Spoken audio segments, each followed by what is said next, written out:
आप लोग और यहाँ? हाँ, वो अम्मी आप ही का इंतजार कर रही थी। क्यों? चलो हो गया ना वेट, अब आप लोग जा सकते हैं। हाँ, वो मैंने पूछना था फहद की तबीयत कैसी है, और ताबीर भी घर में अकेली थी क्योंकि अहमर को आई नो उसे पुलिस पकड़ कर ले गई, आ जाएगा वापस। और अगर मैं घर पर होती ना तो मैं देखती कैसे पुलिस उसको पकड़ के लेके जाती है। मुझे पता होता आप किस हॉस्पिटल में है तो मैं वहां पहुंचती। अच्छा वो आप लोग नहीं आए, अब आप लोग तशरीफ ले जाएं। बहुत बहुत शुक्रिया आपका आने का, प्लीज।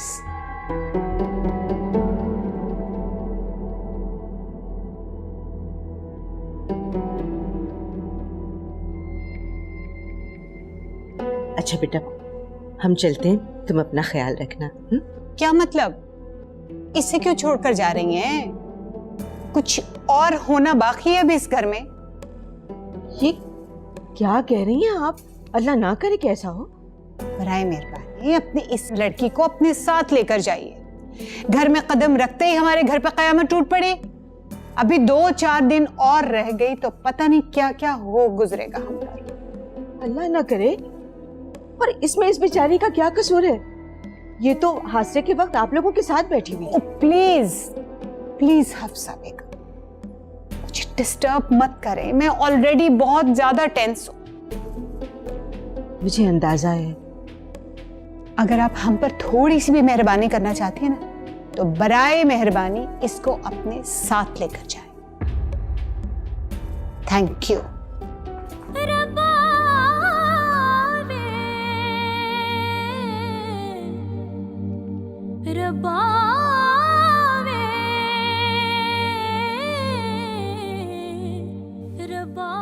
कैसी हैं ये? इन्हें किसी का अदब लिहाज नहीं है क्या? अरे तुम चुप करो ना। अब बताएं अम्मी।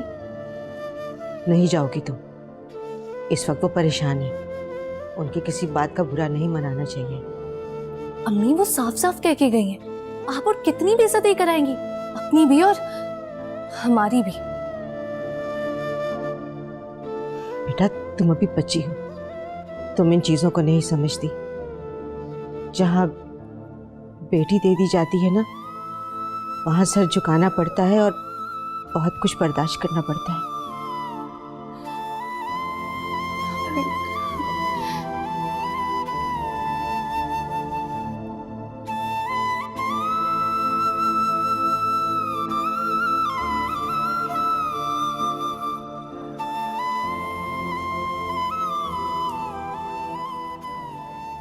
देखा कैसी माँ है, बेटा किस हालत में है और ये घर चली गई है। मम्मी वो आपके बार बार कहने पर घर गई। मैंने तो ऐसे ही एक बात कही थी, रुकना होता तो खुद रुक जाती।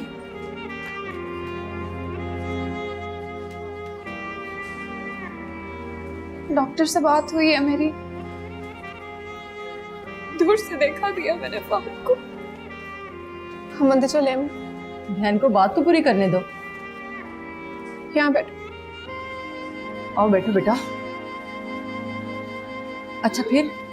ड्रिप लगी हुई है अभी उसको, जब ड्रिप खत्म हो जाएगी तो होपफुली शायद मिलने देगी। उससे तुम्हें देखा नहीं? अभी तक तो उसको होश भी नहीं आया, पता नहीं कैसी तबीयत है उसकी, कब होश आएगा उससे। ड्रिप खत्म हो जाए तो हो सकता है होश आ जाए। चलो अल्लाह का शुक्र है ऑपरेशन तो कामयाब हो गया, अल्लाह ने बड़ा ही करम किया। या अल्लाह मेरी बेटी का सुहाग बचा लेना, तेरे खजाने में किसी चीज की कमी नहीं है। पता नहीं क्यों अम्मी, मुझे ऐसा लग रहा है जैसे फहद की हालत बिल्कुल भी ठीक नहीं है। मेरा दिल बहुत घबरा रहा है। ओहो बेटा, ठीक होते होते टाइम लगेगा, गोली लगी है, कोई मजाक तो नहीं है ना? और फिर ऑपरेशन भी हुआ है। देखिएगा, मुझे तो पक्का यकीन है मॉम यकीनन थाने गई होंगी। उनको हमेशा से फहद से ज्यादा अहमर की फिक्र होती है। जब से उसके अरेस्ट होने की खबर आई है, देखा नहीं है कैसी हालत हो रही है उनकी। तुम जरा घर फोन करके किसी नौकर से पूछो तो सही वो घर पहुंची भी है कि नहीं, और वो लड़की चली गई कि नहीं। यहाँ से तो बड़ा कह के गई थी कि मैं घर जाते ही उसे निकाल दूंगी। ये सब बातें हैं, ऐसा कुछ भी नहीं होने वाला। ऐसा कैसे हो सकता है कि उनको अपने सगे बेटे की फिक्र ना हो? सगे बेटे के हाथ में तो कुछ है ही नहीं, उसकी अहमियत ही क्या है। और वैसे भी वो एक अमीर माँ का बेटा है, सारा किस्सा ही ये है। मैंने तो कॉल भी की थी पुलिस को। तुमने बहुत अच्छा किया। मेरा तो खून खौल रहा है। आपको क्या लगता है उसको ऐसे ही जाने दूंगी? कभी भी नहीं। देखती हूँ क्या करता है वो। पहले उसने अपनी माँ के साथ मिलकर मेरे शौहर की सारी जायदाद पे कब्जा किया है, और अब इस तरह गोली मारती उसको। देख लीजिएगा आप, मैं कभी भी नहीं छोड़ूंगी उसे। हमें छोटी छोटी सी जरूरत के लिए उनके आगे हाथ फैलाने पड़ते थे। कहीं इसी बात पे झगड़ा तो नहीं हुआ दोनों का? मैंने जयास अंकल को कॉल भी किया। मैंने उनको बोला है कि वो पुलिस में जाके कहें कि किसी भी प्रेशर में आने की जरूरत नहीं है, केस फाइल होना चाहिए अभी के अभी।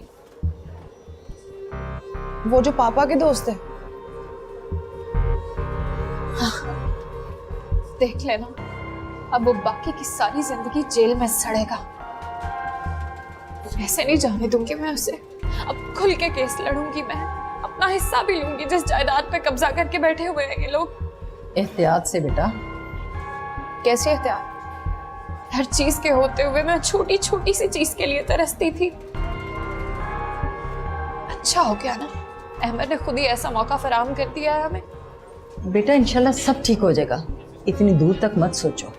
बल्कि मैं तो कहती हूँ कि तुम घर हो आओ। जब वो तुम्हें अंदर ही नहीं जाने दे रहे हैं तो फिर यहाँ बैठने का क्या फायदा? अम्मी, मैं फाहद को ऐसी हालत में छोड़ के कैसे जा सकती हूँ? कैसी बातें कर रही हैं आप?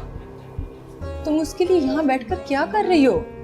खुद को संभालो, घर चलो, फ्रेश हो जाओ। वैसे भी यहाँ पता नहीं कितना टाइम लगेगा। खुद को क्यों थका रही हो? और फिर कितनी देर से तुमने कुछ भी नहीं खाया पिया। इंशाल्लाह सब कुछ ठीक हो जाएगा, अल्लाह पर भरोसा रखो। अगर ऐसी हालत में जाना तो ओहो, आ जाना फिर, अनवर के साथ आ जाना। मैं फिर डॉक्टर से एक दफा फिर मिला हूँ, पता नहीं क्या कहते हैं, कैसी हालत है, होश भी आया या नहीं। ठीक है फाहद बेटा। को?